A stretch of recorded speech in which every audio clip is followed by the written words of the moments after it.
Ya, saya kecewa atas dakwaan yang disampaikan. Ya, sebagai contoh dalam situasi di mana soal kerugian negara dalam perkara saya semakin tidak jelas, ya, tidak ada lampiran audit BPKP yang menguraikan dasar perhitungan kerugian negara tersebut. Ya, seperti sudah kami sampaikan sebelumnya, kami mengharapkan profesionalisme dan transparansi, ya, dari kejaksaan. Jadi dalam hal ini saya berharap agar kejaksaan setransparan mungkin, ya, terkait isu kerugian negara. Ya. Oke. Kasih jalan.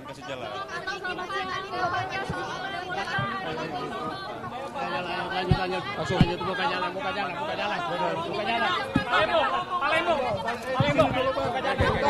Palembang, ngomong dulu, Pak. Konpes dulu. Ayo, pelan-pelan.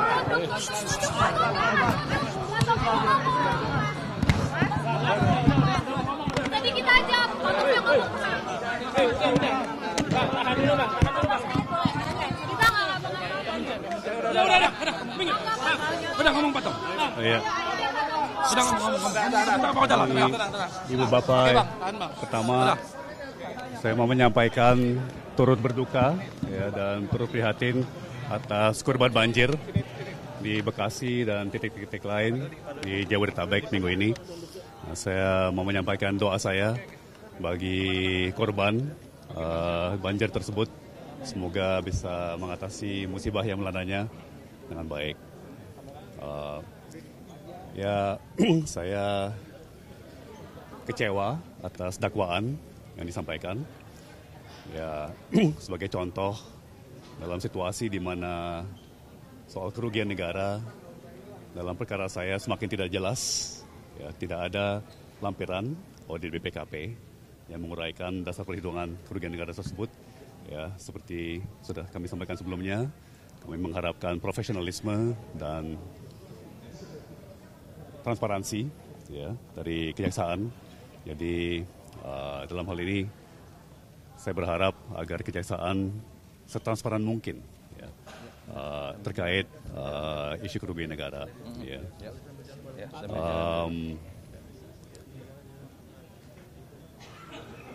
Ya, secara umum saya melihat dakwaan tidak mencerminkan dengan akurat realita yang berlaku pada saat itu, ya, di saat masa-masa yang diperkarakan. Ya. Terima kasih semuanya.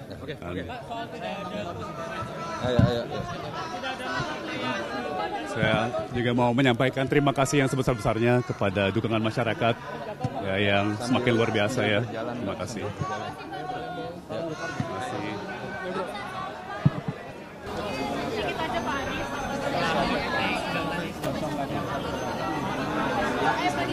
Apresiasi aja, pada hukum langsung eksepsi. Iya, saya ingin sampaikan terima kasih kepada Majelis Hakim yang sudah memberikan kesempatan untuk eksepsi dibacakan hari ini juga. Sehingga kita semua keluar dari persidangan hari ini mendengar secara lengkap, baik yang disampaikan oleh penuntut maupun disampaikan oleh penasihat hukum. Dengan begitu kita punya informasi yang harapan, ya, masyarakat punya informasi yang lengkap. Nah, kami sampaikan terima kasih pada Majelis Hakim karena hari ini juga itu dibacakan. Kemudian yang kedua, tentu kita berharap agar Majelis Hakim mengambil keputusan seperti yang saya sampaikan tadi dengan objektif, prinsip kebenaran, prinsip kepastian hukum, dan juga keadilan. Kami yakin Majelis Hakim akan mengambil keputusan seperti itu. Sebagaimana hari ini Majelis Hakim membuat keputusan yang baik sekali dengan memberi kesempatan untuk eksepsi dibacakan hari ini. Itu aja. Ya, makasih. di negara ini harus tetap ditegakkan, ya, Pak, ya? Tentu. Ya, makasih, ya. Makasih, Pak Anies.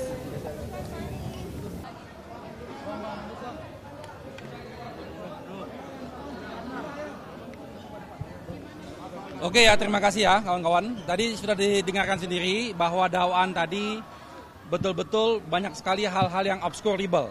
Obscurable itu pemahamannya tidak cermat, tidak lengkap, dan tidak berdasar. Nah, kami pada hari yang bersamaan, hari ini juga untuk mempersingkat persidangan, kami mengajukan eksepsi. Tadi sudah disampaikan, uraian eksepsinya kawan-kawan sudah menangkap. Mungkin ada Pak Dodi mau tambahkan.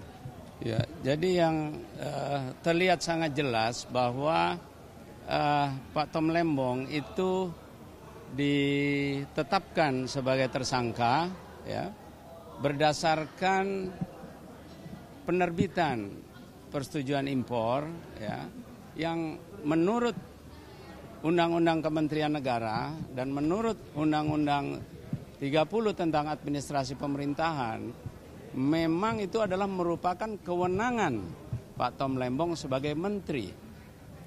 Nah, jadi penilaian terhadap kewenangan tersebut bukan merupakan ranah daripada tindak pidana.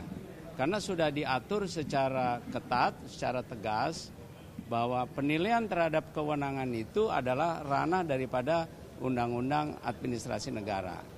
Nah, apalagi melihat daripada tempus, ya, tempus perkara akuo ini dari 2015 sampai 2023. Sedangkan semua uraian peristiwa yang dijadikan dasar dakwaan hanya sampai 2016. Oleh karena itu menimbulkan suatu pernyataan yang sangat, bagaimana periode selanjutnya. Nah, inilah yang menimbulkan tanda tanya ya, arah dan motivasi daripada pengajuan Pak Tom Lembong sebagai terdakwa. Nah, oleh karena itu tadi kami sudah mengajukan eksepsi ya, mengenai kompetensi daripada Pengadilan Tindak Pidana Korupsi untuk memeriksa perkara ini. Nah, biarkan nanti majelis hakim yang akan menilai. Seperti itu. Terima kasih. Oke, cukup ya. Ada kira-kira nih, misalnya ada kebaikan-kebaikan yang Pak Tom Lembong pernah lakukan dulu, dan itu menjadi salah satu pertimbangan hakim ataupun keadaan beliau yang bisa diringankan bebannya untuk hukumannya misalnya seperti itu, Pak. Itu jelas di dalam surat persetujuan impor. Ya. Itu ada tembusannya ya. Betul. Jadi semua persetujuan impor yang dilakukan sudah memenuhi asas-asas umum pemerintahan yang baik, termasuk asas transparansi. Di situ ada tembusannya ke Menteri Perindustrian, Menteri Pertanian, Menko Perekonomian, termasuk Inspektorat Jenderal Kementerian Perdagangan. Nah, apabila memang terdapat hal-hal yang menyimpang, maka seharusnya sudah ditemukan oleh pejabat-pejabat yang ada di dalam tembusan tersebut. Atau kalau apabila memang dinyatakan bersalah, maka siapa yang menerima tembusan tersebut yang terkait, dia juga harus ikut mempertanggungjawabkan. Tetapi ranahnya adalah ranah administrasi negara. Itu.